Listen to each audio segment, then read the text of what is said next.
जिसमें यूरोपीय देशों और यूक्रेन का संशोधन भी शामिल है।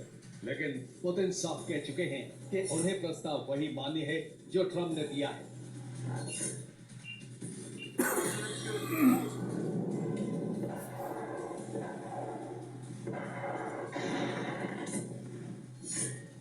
इसलिए ज़ेलेंस्की के तेवर भी बदलने के संकेत मिलने लगे।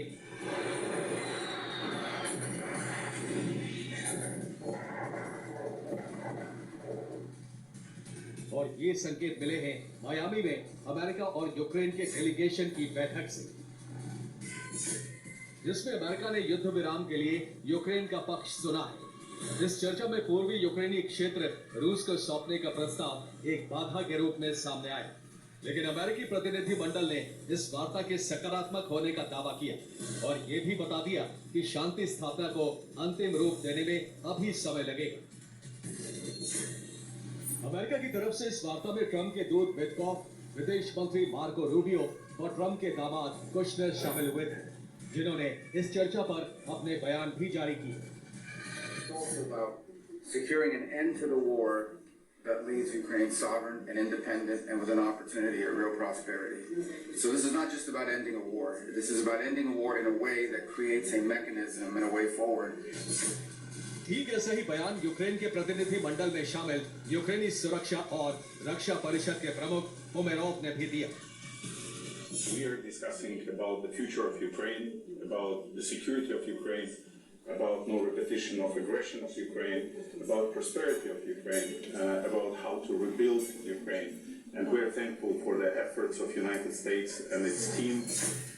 इस बयान का सीधा मतलब यह है कि बैठक पूरी तरह से बेनतीजा साबित हुई है।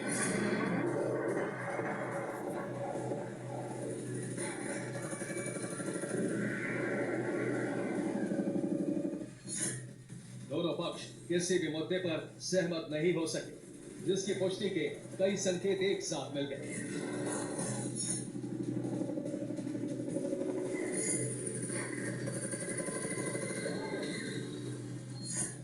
पहला संकेत यह है कि बैठक के तुरंत बाद विटकॉफ और कुशनर ने मॉस्को जाने की तैयारी कर ली।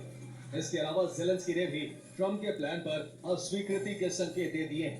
वहीं यूक्रेनी सेना ने भी अपने इरादे साफ कर दिए हैं कि अगर ज़ेलेंस्की ट्रंप के सामने झुकते हैं तो भी वो जंग नहीं छोड़ेंगे।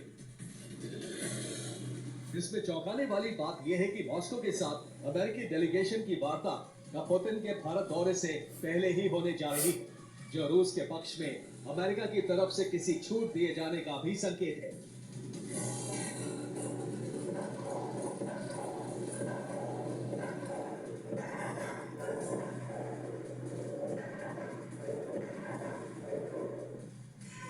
यही देखते हुए ज़ेलेंस्की एक साथ कई विकल्पों पर काम कर रहे हैं।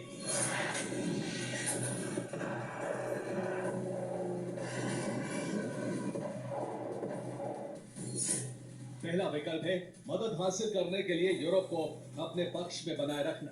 दूसरा विकल्प है सैन्य बगावत दिखाकर युद्ध विराम को टालना और तीसरा विकल्प है खुद को भ्रष्टाचार के आरोपों से बाहर निकालना।